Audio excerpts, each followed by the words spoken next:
see what parts of Canada what parts of Canada we have folks joining from, so feel free to say hello in the chat. And thank you for joining us today for our peer learning group on pathways to jobs, microcredentials, work integrated learning, and labor market information. Again, we're going to get started in just a few moments. But just in terms of introductions, my name is Bissy Wario. I'm joining from Research Impact Canada, based in York University. And I'm joined here by my colleague, Sandy Chan. We're also joined by a number of our partners from the Future Skills Center, who makes these events possible with us. And finally, our key presenter for today, Jean-Pierre Giroux from the Excellence in Manufacturing Consortium. So I'm going to get started with a land acknowledgement. I acknowledge that I'm joining from York University, which is on the traditional territory of the Anishinaabe Nation, the Haudenosaunee Confederacy, the Huron-Wendat, and the Métis peoples, and the Mississaugas of the Credit First Nation. As we are gathered here virtually, we encourage you to reflect on and acknowledge the land that you are joining from. So I think we're a few minutes in. So again, for those of you who are just joining, again, my name is Bissy. I'm coming from Research Impact Canada. I'm joined by my colleague, Sandy Chan, and our partners at the Future Skills Center, and our presenter, Jean-Pierre Giroux from the Excellence in Manufacturing Consortium. Our topic for today, which is very interesting and very timely, is on pathways to jobs, microcredentials, work integrated learning, and labor market information. We're going to be inviting you to share initiatives at your organizations that you have successfully implemented around work integrated learning, micro-credentialing, and just overall support of the skills training sector. So we really encourage you to talk about your experience, to connect with others, especially in the breakout rooms, and share best practices and tools and tips that you have come across or have worked with you, or worked for you, sorry. So if this is your first time joining us for a peer learning group, I'm just going to give you a bit of an overview of the session. The goal is really peer learning and peer exchange, and it's around facilitating conversations and discussions around a particular topic. So we have a presentation by our key presenter today that's really going to help set the context for the majority of the next 90 minutes. And again, we offer opportunities for you to give your insights, share your experiences, and so on. So I'll just get into some housekeeping before we get started. So we invite you to participate in the chat throughout the session. We're going to have closed captioning available for the session, and it can actually be activated by clicking the globe-looking icon in the Zoom toolbar. Sorry, that's for French interpretation. So we also have French interpretation. So you click on the globe icon in the toolbar. After the presentation, we're going to have a facilitated breakout room discussion. So we're going to have 3 breakout rooms. We have professional facilitators and folks from the Future Skills Center who will be joining us. And again, this will be an opportunity for you to share your insights and experiences. And the breakout rooms will not be recorded. So we're going to record the primer presentation, but the breakout rooms will not be recorded. So you have at least the primer presentation to look over later on. So in a moment, I'm going to turn it over to Jean-Pierre, again, from the Excellence in Manufacturing Consortium for a short presentation. We'll have a quick Q&A with all of us here in the main room, and then we'll start to break folks out into the breakout room sessions for about 30 minutes. And then when we come back, we'll have a summary led by facilitators from each of the rooms so that we can all share and learn from today's session. So to give you a bit of a preview of what we'll be discussing in the breakout room, we do have a discussion question that we like to help guide all of our conversations.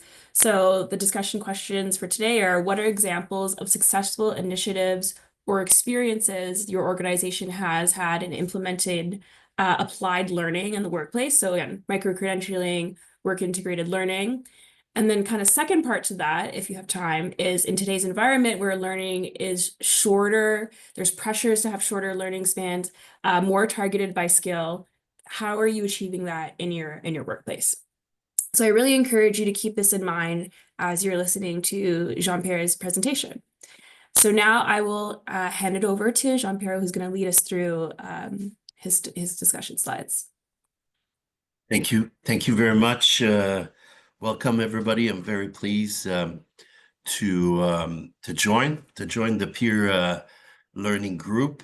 This is also a follow-up to the panel that we had last week, which was a very dynamic conversation on how to use labor market information, best practices when it comes to work integrated learning, and micro-credential.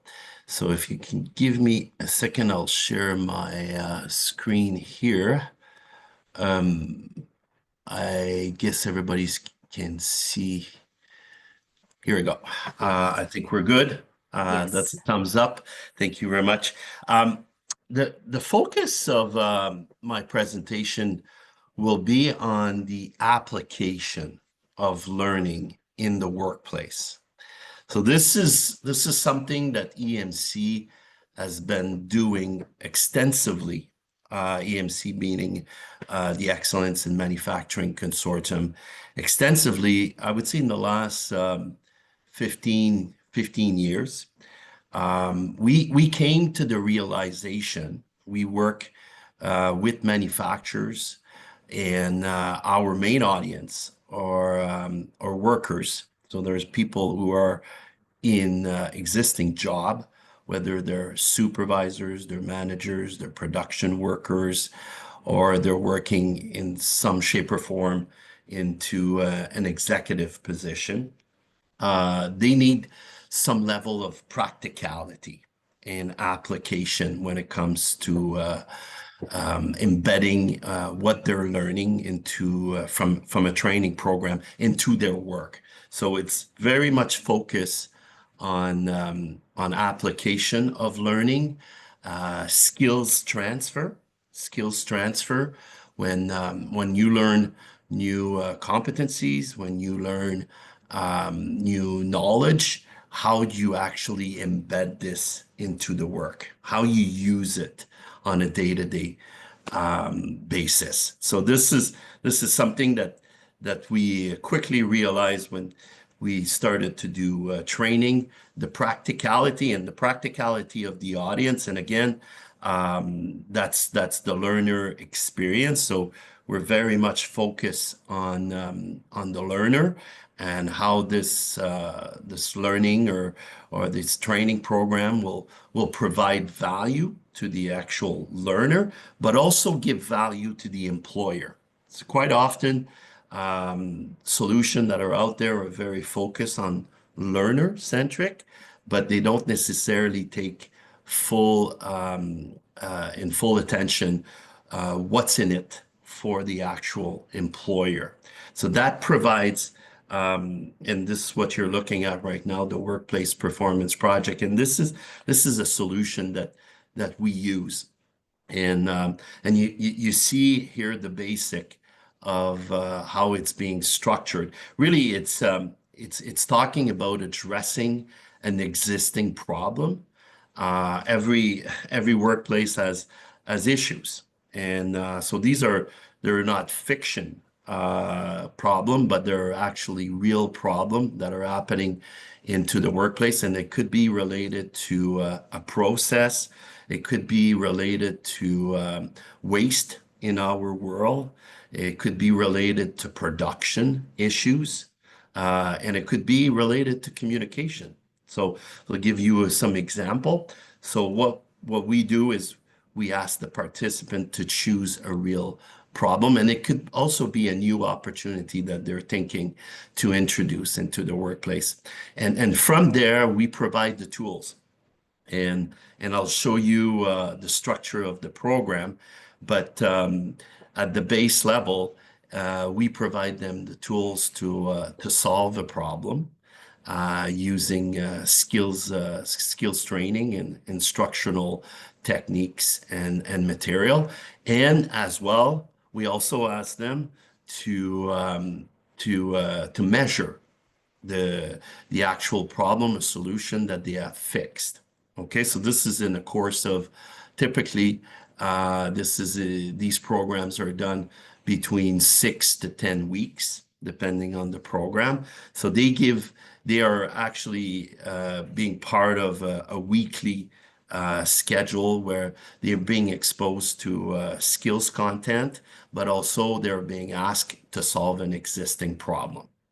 Okay, so both participants are involved, and another thing that I have to say related to our solution and our experience doing this is to have the employer being part of it right from at the starting point. So we ask the employer to be supporting the learners, but also to be part of the entire program all the way up to the end when they actually do their final presentation, and there's feedback at that point with provided by employers. So dissecting this approach in more detail, again, it's about solving an authentic workplace issue. It's about using the 7-step. Every program is mostly about, at EMC, is mostly about solving a problem, whether you're working with supervisors, whether you're working with production worker, whether you're working on green manufacturing subject, psychological health and safety, or safety foundation. It's often about solving a problem or addressing a new opportunity in the workplace. So we follow the 7 steps. We ask the participant to create a presentation. So it's about solving a problem, but also it's about delivering in a communication fashion, and presenting as well. So these are presentation skills. And also this, I have to say, this is mostly done. Our audience is very much small and medium-sized companies. So for us to do what we call peer learning networks is a big value, because what we do is we bring company together, and they actually provide learners. It could be 1, 2, or 3, or 5, depending, and we create cohorts. So in any cohorts of 15, 20, 25 participants, they could be 10 company networked in a way, and they learn from each other from that perspective. So it's very effective where industry is learning from industry. So that creates peer networking, just like we're doing today. And at the end, participant would get micro-credentials. Again, this is a team. That could be done individually, but this is a team project. If even an individual comes in, what we would ask, and these are part of the expectation, is to rally the department. If he's working in a department, even if the rest of the department members are not necessarily part of the training program, we ask the participant to leverage the knowledge and to consult his peers or her peers. Okay, so this is becoming first at a team level from a learning experience, but quickly has an impact at the departmental level and ultimately at the organizational level.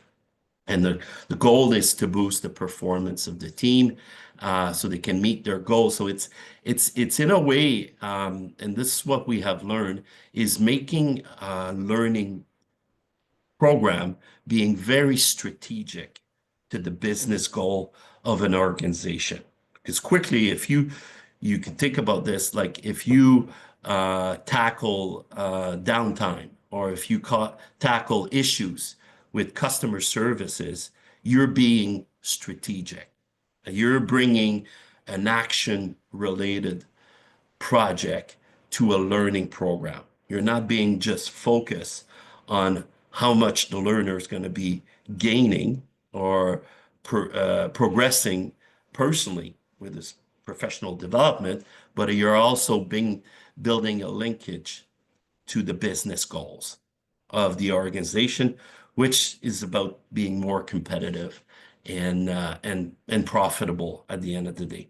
So again, some of the main step that the participant will go through, and it's kind of a roadmap that's being set up for them. If the program is set up 8 weeks, it's approximately 4 to 5 hours or 6 hours per week. And every week, it's a building block. They have to identify the program and start identifying the impact and measuring the key metrics that they're going to be going after. But they're also going to be identify the root cause, proposed solution, and all the way up to measuring what are the business impact and the learning impact of the program. Again, I mentioned this is a solution that we use in a lot of our certification program. We have here the MEC program, which stands for Manufacturing Essentials Certification, and so we do have program addressing supervisors and managers, leadership, green skills manufacturing, I mentioned earlier, productivity and continuous improvement, production worker, inclusive workplace training, health and safety, and psychological health and safety. Here's some example, just to bring very concrete example. And you say the practicality here, you look at the title of these initiatives, like order entry errors. Like in manufacturing, you would think or agree if there's mistakes made into the order when they're being transferred into production or the floor, or when the PO comes in, that creates issues. And so how to come up with processes, for instance, and look at also the problem, the approach, and the tangible. Because we also, and you see the numbers here, coming out of 2009. So this has been in place for a number of years. That's an example. Waste reduction is another big one. In a manufacturing plant, there's always opportunity to reduce waste. And here's again some of the tangible example. 360-degree order scheduling. Scheduling is a big task in manufacturing. And you can imagine, working in a plant 24 hours, and also the shift, the transfer of the shift is another big one too. The communication around transferring what happened during the previous shift. Here's what we ask as an example, the learner to go through. You see, we ask to formulate a problem statement, and in a problem statement, it has to be quantifiable. It has to be in a way that you can quantify the desired outcome. So you have to have a very clear idea as a baseline. So where you are today, and what is the intention? What is the desired income? Okay, so in this case, it's a spinning department who drop, in terms of production or revenue, and customer satisfaction is at risk. And what the goal is, so it's formulating a very concise and problem statement, but also coming up with a goal with a timeline. And a timeline here is looking at when it's going to be the goal, what's going to be the milestone, and how. So it's bringing, of course, real time urgency to solve this problem. You can just imagine the impact to the bottom line, for instance, of achieving these type of quotas. How this is going to be done, it's by looking at data, looking at personal record. So these are some example, but as well as consulting the department and the individual that are directly and in some cases indirectly related to the issue. We issue a micro credential. So this is validated from that perspective from the employer. You see, this is also a very elegant way for us.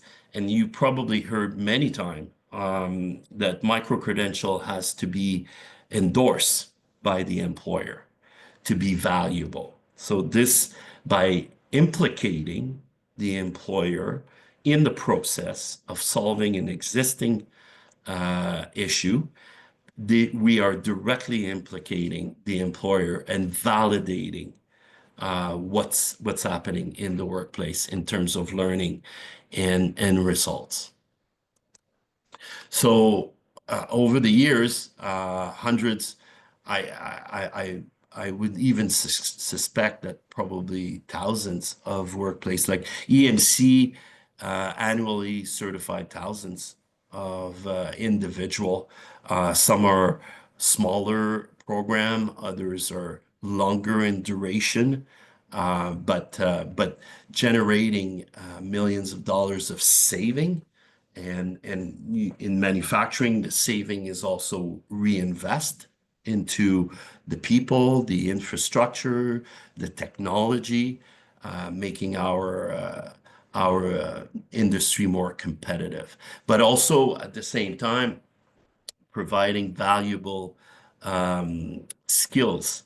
And there was a note around, and I should say, like when we look at these type of programs here, whether it's supervisory training or manager or production, we bring essential skills, the skills for success, whether it's, I mentioned problem solving, but it's including collaboration, is including team building, presentation skills, adaptability, diversity, then leadership. So again, they're exposed on a weekly basis. Every week is a different skills, but they are also advancing their project as they're learning new skills that are relevant to their job.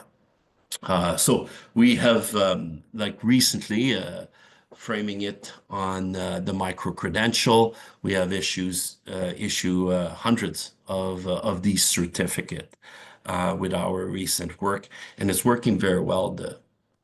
So this was my presentation.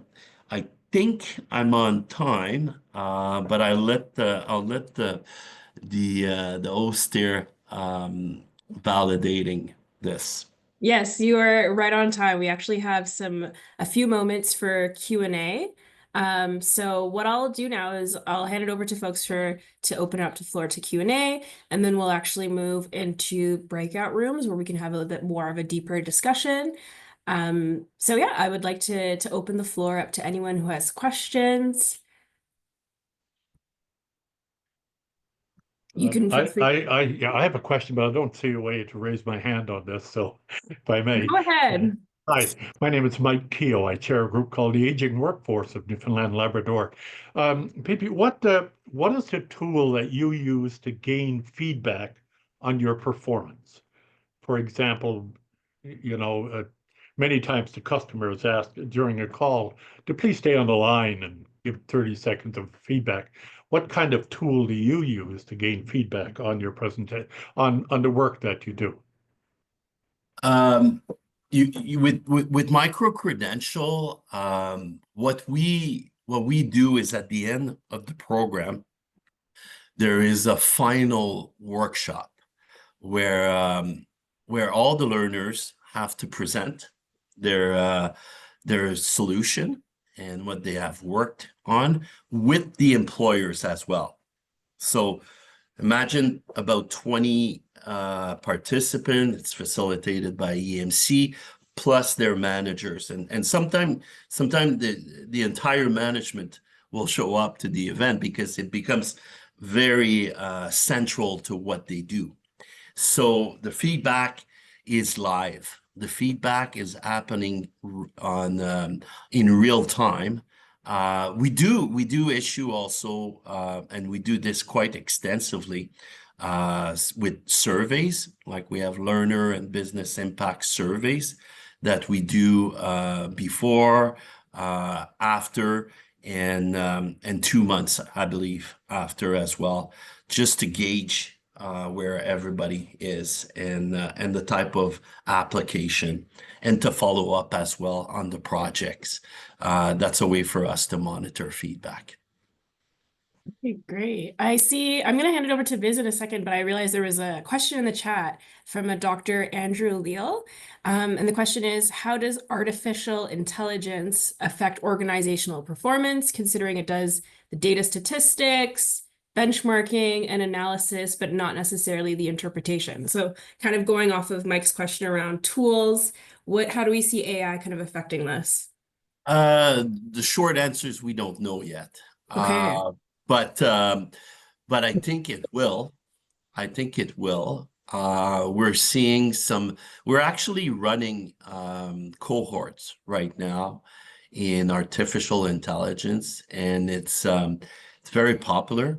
And we're actually asking company to embed projects, AI project, into their workplace. And I can give you just a story that I heard. I was not necessarily part of that program, but through their implication in the training program, a company based out of Nova Scotia was about to make an investment in an ERP.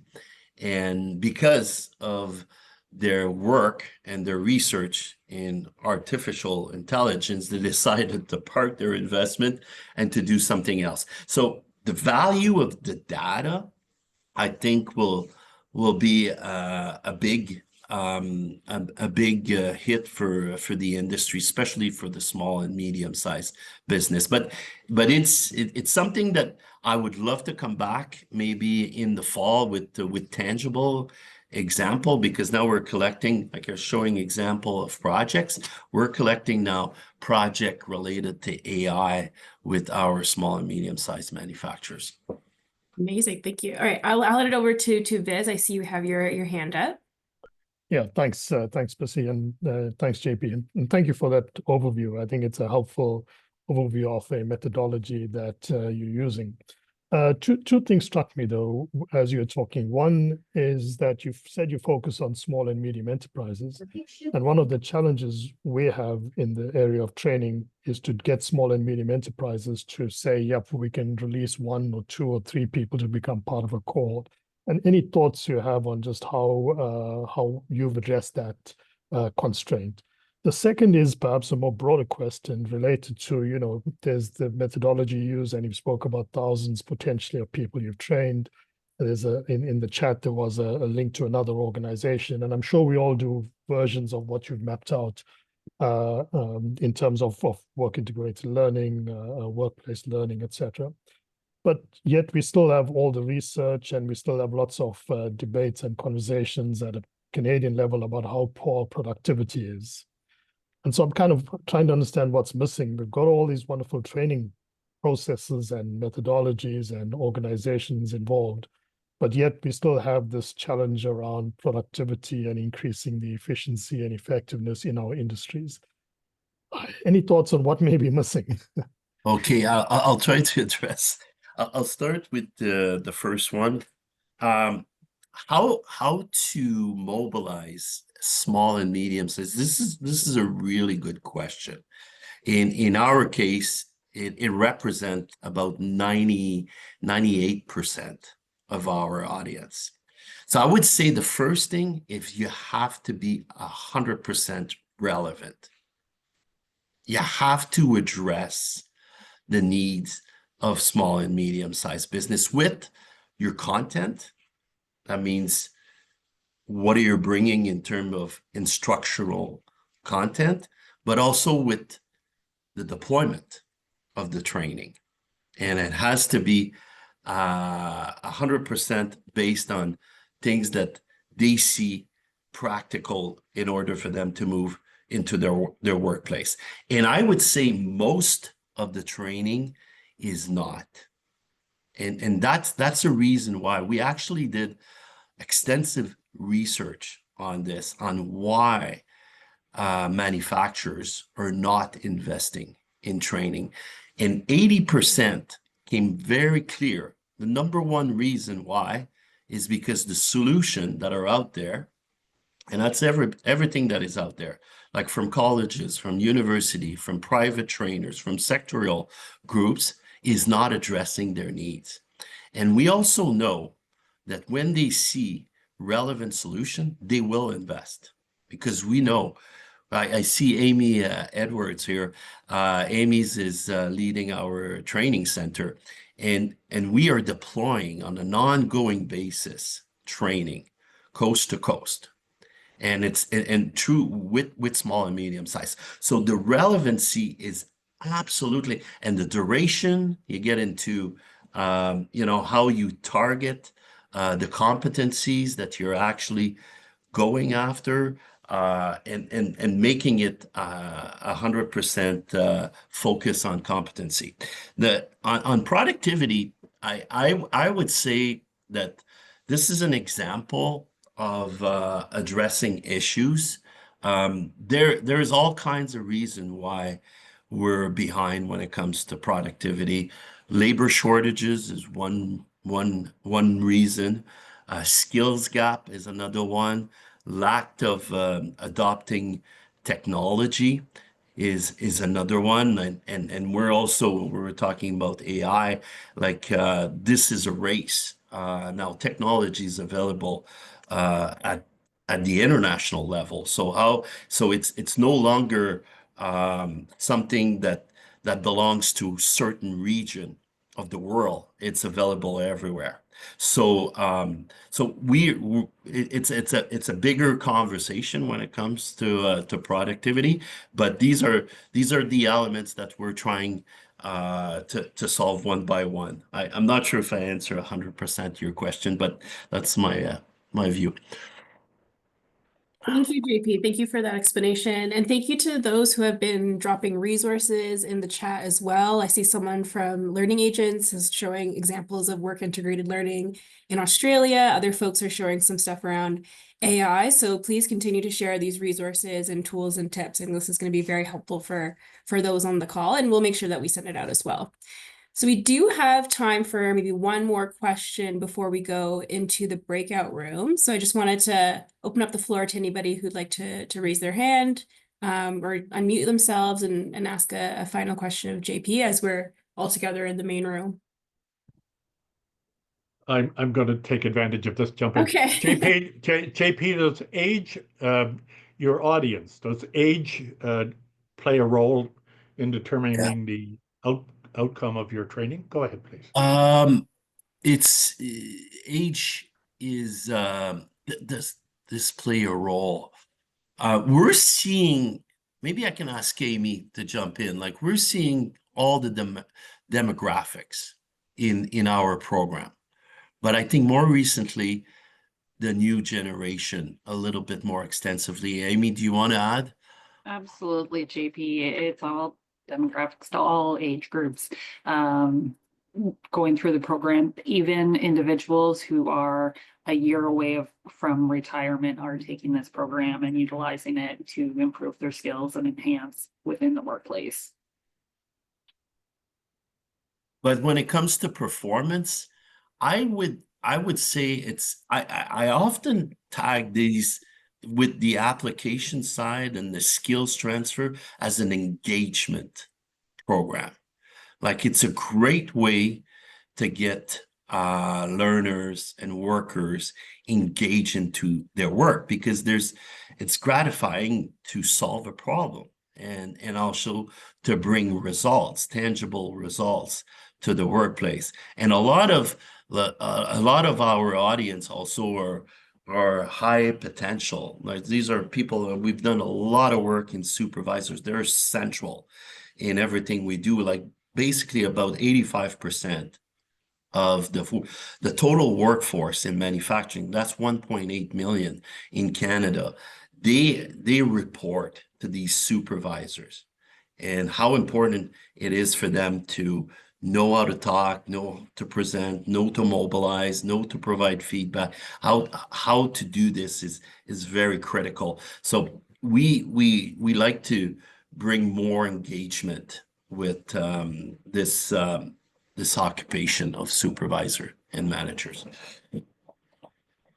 Amazing. Thank you so much. All right, so now we're going to go into our breakout rooms.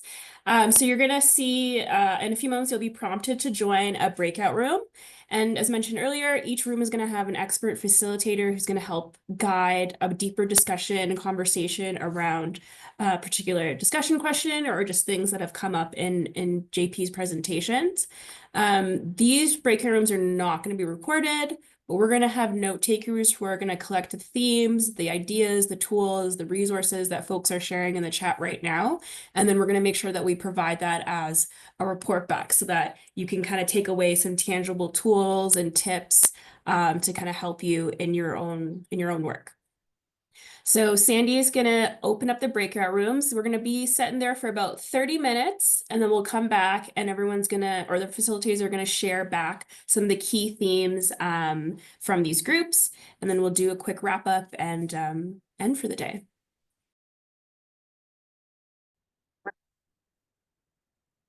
Amazing. Welcome back, everyone.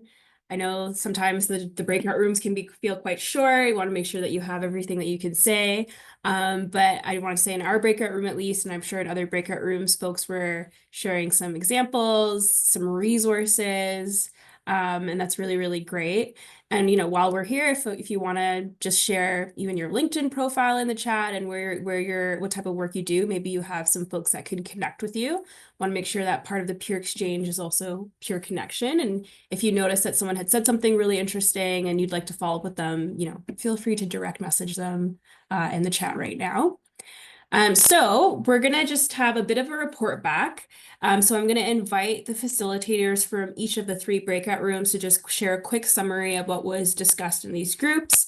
And then I'd like to hand it back to JP to see if there's any like remaining insights to share. So I will hand it over to, I'm not sure who was breakout room 1, but the facilitator for breakout room 1 could go ahead and share. Thanks, Missy. Yeah, and thanks to everybody in breakout room 1. We had a really, really excellent discussion. So we heard examples of a variety of different work applied learning programs. So both like employer focused as well as regional, as well as projects that are targeting like, you know, specific groups. So we had an example of folks who are in like a domestic violence like shelter situation, having access to different microcredentials programs. As well as like, yeah, youth who have, you know, left school early and programs like targeting their experience. And we had lots of folks from the post-secondary sector, and a big question that was on the minds of folks is with like so many changes in our like kind of universe right now, changes in the political environment, and particularly the like widespread application of generative AI technologies really impacting the availability of entry-level jobs for young folks who are like leaving school, perhaps people who are transitioning to a new industry, and how to create an environment that experience can be gained in their time in education, you know, enabling them to kind of get these higher skilled, higher experience program or roles when they are actually like entering the workforce. So folks shared some different examples of like high school level programs, so like starting early, the application of apprenticeship style learning, you know, models that might be familiar from the trades to other sectors and places, to again to like how do we secure that experience for folks when they're starting their careers. And we also had some thinking around, I think prompted by the aging workforce comments like earlier in the discussion around like what does micro-credentialing mean as we have longer lives and longer careers ahead of us, and that kind of consistent need to update and upgrade, and some of the potentials for AI to impact the type of learning materials that might be available to us to support that ongoing learning over the course of our increasingly longer lives. So yeah, great discussion. And anyone from Group 1 who wants to jump in with anything I've missed, please feel free to do that, whether you want to come on mic or drop something in the chat. But yeah, great discussion. Really appreciated everybody's energy.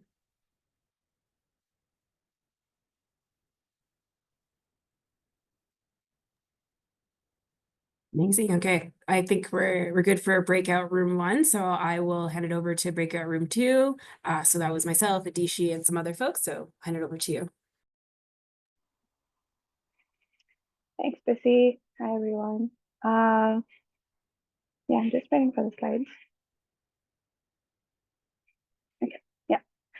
Yeah, so Bissy and I co-facilitated breakout room 2, which was also a very interesting and helpful discussion for all participants. There were a lot of, just as also taking up from what Haley shared, there was some conversation about the WL Works program, which targets college and high school students in training them for foundations of manufacturing. So like getting to them early and how much that helps in their learning and sort of initiation into the workforce. And someone also shared to focus on what learning to learners already have instead of focusing only on what learning they need to do. There was also some perspective from Polytechnic, which was very interesting to hear about also, which was shared that it's hard to respond quickly to industry or employer needs based on and target specific learning objectives towards them. Oftentimes the workplace is leading the credentialing versus the institution because of that reason.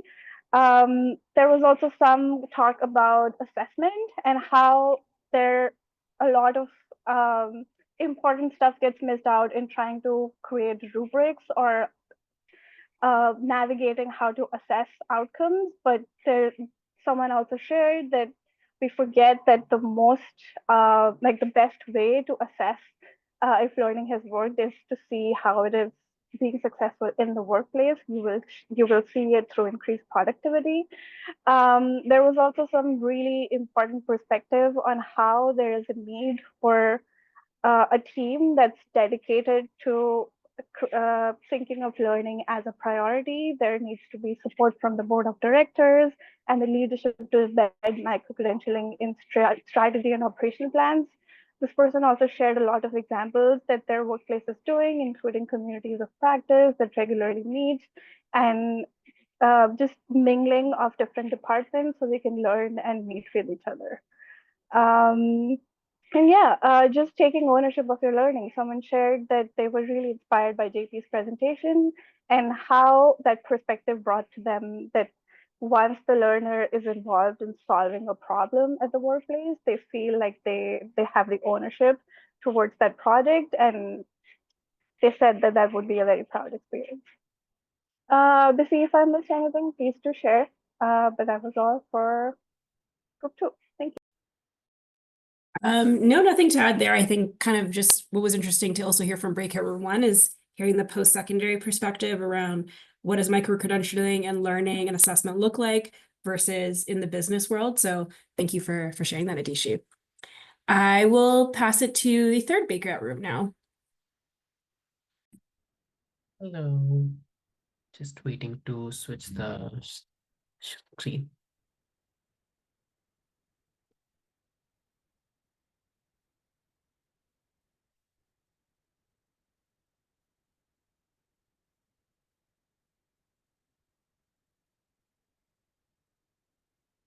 Okay.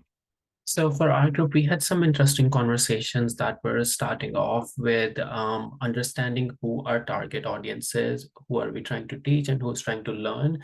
It is often hard to ensure that the delivery format or the way you're engaging this population is the one that they can receive the information in. For example, someone discussed that when they switch to a printout format for their older population, their success rate increased by 25%. So that is something important that is to consider, that with different aging groups, how do you deliver education that is appropriate for all of them? And how does that impact who signs up and who does not? And in some ways, I think that was also quite relevant in terms of the retention rates and just generally ensuring like who in the industry signs up. Is it self-initiative? Is it employer funded? Is it individual funded? For some people in some industries, they are funding they're funding these initiatives on their own, while for others, it's through the employers. And what is the motivation and how are people funding this? That's an important point to note.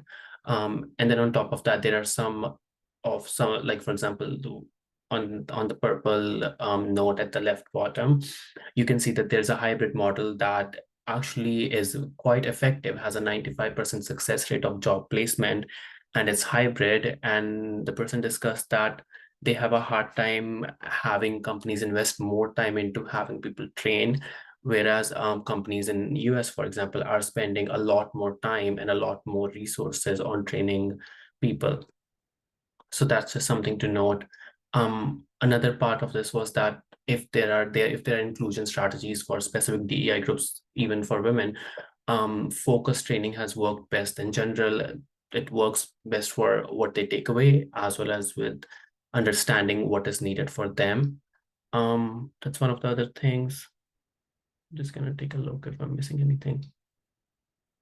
And in terms of delivery of content, it is important to experiment with how do you best deliver that information? How do you actively engage? How do you, for example, provide them the knowledge that they can take away and apply? And in that, there was some experimentation with a hybrid model that had, like, let's say module 1, and you learned on your own pace, and then you went in and worked with a cohort on the things that you learned and applied them and took the skills away that you needed to take.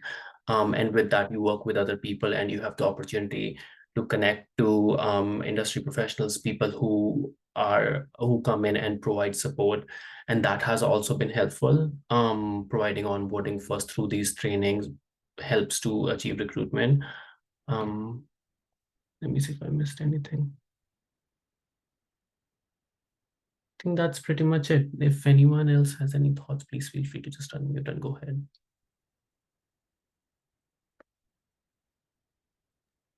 Okay, wonderful. So before we wrap up for the day, I did want to hand it back to JP. Jean-Pierre, if there are any final thoughts, anything that kind of really struck you in your breakout room, that would be lovely for you to share.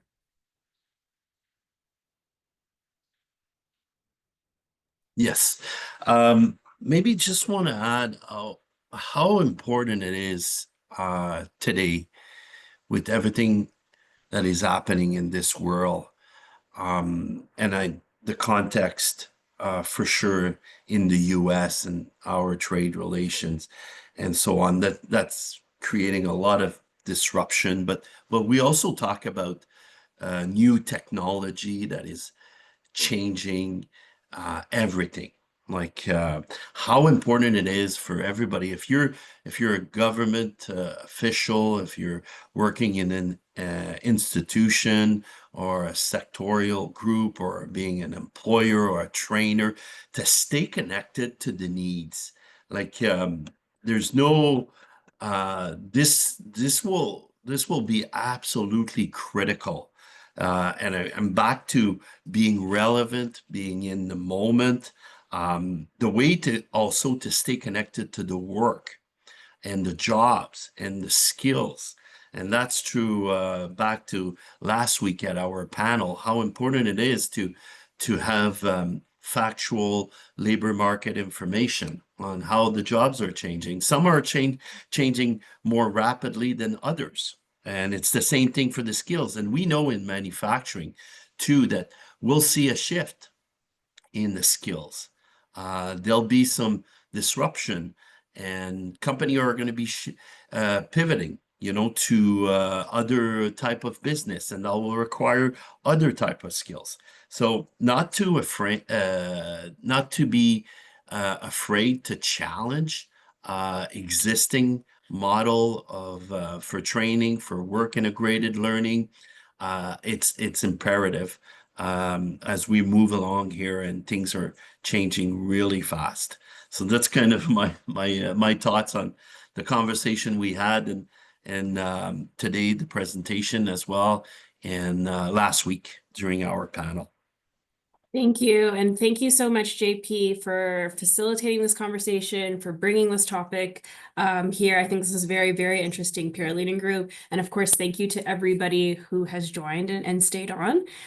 We do have one last thing. It's a very quick poll, just Zoom poll that we would like everyone to participate in. It helps us just get a very quick pulse on how we're doing, if these events have been valuable for you, and just making sure that we're providing value for the folks that kind of join these events. So you should see a quick poll come up for you, a couple of single choice responses, and then a quick open text response there. And if you want to stay in contact with us, please sign up for our newsletter. We're on LinkedIn. We're on social media. I think we're on Blue Sky now. And also making sure that you are signed up for the Future Skills Center newsletter as well. You can hear about events like this, webinars that are hosted. So for example, we had a preceding webinar that kind of set the foundation for this conversation today. And we will make sure to send out a report back with, again, all the resources that folks have shared, the tools that folks have shared, even some of the technologies and platforms that I think have been kind of discussed today in terms of the operations and the how. So keep an eye out for that report back. It should be translated in both English and French and hand back to you hopefully by next week. Thank you. And thank you for those who are dropping your LinkedIn information as well. Feel free to take a moment to go through the chat and just see if any of these folks are someone you may want to connect with in the spirit of peer exchange and collaboration. Thank you. Thank you very much.